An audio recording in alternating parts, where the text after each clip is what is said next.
নমস্কাৰ বন্ধুসকল মোৰ নামটো প্ৰাণুজ্জ্বল বৰা আপোনালোকে চাই আছে প্ৰাঞ্জু বৰা ইউটিউব চেনেল মই মোৰ ভিডিঅ'বিলাক কয়েন্স আৰু নোটছৰ ওপৰত বনাওঁ আৰু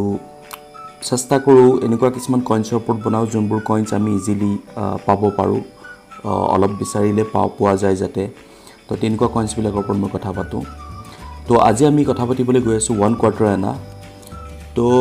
মই লাষ্ট এটা ভিডিঅ' বনাইছিলোঁ 1 কোৱাৰ্টাৰ আনা 1835 ইষ্ট ইণ্ডিয়া কোম্পানীৰ ওপৰত আৰু সেই ভিডিঅ'টো চাই মোক বহুতে ফোন কৰিছিল আৰু লগ পালেও তেওঁলোকে সুধিছিল যে আপুনি বাকি চনবিলাকৰ ওপৰত কিয় নবনায় বন্ধুসকল 1 কোৱাৰ্টাৰ আনাটো actually one of the most popular coin হয় ব্ৰিটিছসকলৰ আৰু সেই কইনটো 1835ৰ পৰা 1947লৈকেও চলি আছিল তো এইটো এটা খুব ডাঙৰ সিৰিজৰ কইন হয় তো ইয়াত পাৰ্টিকুলাৰলি প্ৰত্যেকজন কিঙৰ এগেইনষ্টত বেলেগ বেলেগকৈ মিণ্টেজ হৈছিলে তো আজি ভাবিলো জৰ্জ 6ৰ ওপৰত বনাও এই আপুনি স্ক্ৰিনত দেখিছে জৰ্জ 6ৰ এটা কইন লৈ আছো মই জৰ্জ 6ৰ কইনটো 1938 to 1947ৰ ভিতৰত হৈছিলে তো আজি আমি এই সিৰিজটোৰ বিষয়ে কথা পাতো ইয়াৰ মাজতে বহুতৰ এটা ভুল ধাৰণা থাকে যে কইনবিলাকক তামৰ কইন বুলি কয় কপাৰৰ কিন্তু মই আপোনাক ক্লিয়াৰ কৰি দিওঁ ইয়াত ফুল কপাৰ নাই একচুৱেলি এটা ব্ৰঞ্জ এলয় হয় তো ইয়াত 95% কপাৰ আছে 4% টিন 1% জিংক আছে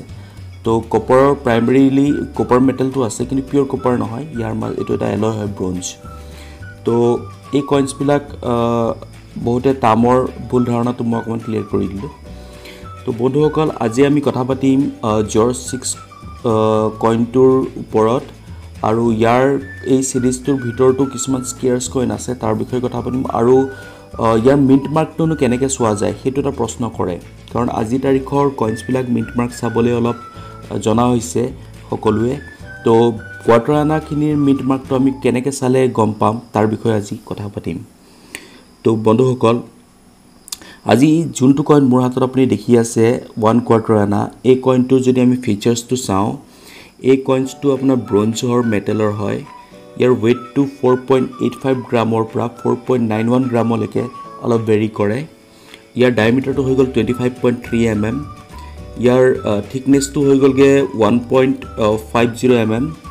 আৰু ইয়াৰ যোনটো শেপ হৈ গ'ল ৰাউন্ড আৰু ইয়াৰ যোনটো এজ হৈ গ'ল কমপ্লিটলি প্লেন এজ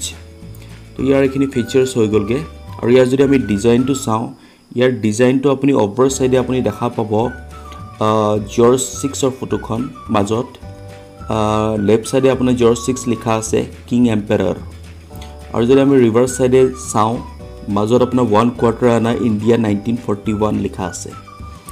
সনটো ভেৰি কৰে 1938 to 1947ৰ ভিতৰলৈকে তো সাইডত যিখিনি ফুল ইয়াৰ ফ্লাৱাৰ্স আছে আৰু বিটস আছে এটো ইয়াৰ ডিজাইন হৈ গলগে তো আজি যদি আমি চাওঁ এই কইনটো কোনটো সবতকে স্কেয়াৰ্স কইন বুলি যদি খুধে তেতিয়া আমি গম পাম যে 1938ৰ কইনটো সবতকে স্কেয়াৰ্স কইন হয় জৰ্জ 6ৰ কাৰণ 1940 1939 40 এইবিলাক কইনস যদি আমি মিন্টেজ কিমান হৈছিলে এটো যদি আমি চাবলৈ যাওঁ ইয়া 10 crores above মিন্টেজ হৈছিলে এই কইনসবিলাক কিন্তু 1938ত মাত্ৰ 1 crore নিয়াৰ about approximately মিন্টেজ হৈছিলে সো ইয়াৰ মিন্টেজটো 1938ত খুব কম আৰু সেই কাৰণে 1938ৰ কইনটো জৰ্জ 6ৰ খুব স্কেয়াৰ্স কইন হয় হেতু স্কেয়াৰ্সৰ পৰা ৰেয়াৰ ক্যাটেগৰীলে লাহে লাহে গৈ আছে তো ইয়াৰ প্ৰাইসটো যদি আমি চাওঁ ইয়াৰ প্ৰাইসটো নিৰ্ভৰ কৰে ইয়াৰ কন্ডিশনটোৰ ওপৰত কাৰণ আগৰ কইন্সবিলাকৰ কন্ডিশনটো আজি তাৰিখত খুব বেয়া হৈ গৈ আছে লাহে লাহে তো যিহেতু ইয়াত কপাৰ মেটেলটো খুব বেছি আছে ই সোনকালে কলা পৰি আৰু এই কইনটো মেইনটেইন কৰাটো খুব কঠিন হৈ যায় তো সেই কাৰণে বন্ধুসকল ইয়াৰ যদি আমি প্ৰাইসটো আজি চাওঁ ইয়াৰ ইউএনসি কন্ডিশনৰ প্ৰাইসটো এটো মোৰ হাতত এটা ইউএনসি কইন আপুনি দেখা পাইছে ব্ৰ্যান্ড নিউ কইন হয় আজিলৈকে কইনটো ব্যৱহাৰ হোৱা নাই তো মই ইয়াক ৰাখিছো এনেকে যেটা ফোল্ডাৰত ভৰাই ৰাখিছো এয়াৰ টাইট ফোল্ডাৰ তো ইয়াত যেটা বতাহ নাপায় আৰু কোলা নপৰে তো এনেকুৱা কইন্স বিলাকৰ প্ৰাইস আপোনাৰ মিনিমাম 500 rupees মান যায়গে আৰু একেবাৰে যদি কন্ডিশনটো খুব বেয়া হয় ধৰি লওক এনেকুৱা কন্ডিশনৰ হয় তেতিয়া আপোনাৰ 50 rupees ৰ পৰা এনেকুৱা কইন বিলাক ষ্টাৰ্ট হয় তো বন্ধুসকল আৰু জেনাৰেল যিবোৰ কইন্স আছে 1940 41 হেবিলাক একদম মিনিমাম 15 to 20 rupees ৰ ভিতৰত হয় তো 1938টোৱে চবতকৈ স্কেয়াৰ্ছ কেটেগৰী কইন হয় আৰু সেই কইনটোৱে আপোনাৰ জৰ্জ 6ৰ চবতকৈ পপুলাৰ কইন হয়। সো বন্ধুসকল আপোনালোকে ভিডিঅ'টো চাই কেনেকুৱা পালে নিশ্চয় মোক জনাব আৰু যদি চাই ভাল পালে কাইণ্ডলি লাইক কৰি শ্বেয়াৰ কৰি ছাবস্ক্ৰাইব কৰিবলৈ নাপাহৰিব। আজিলৈ ইমানে, ধন্যবাদ।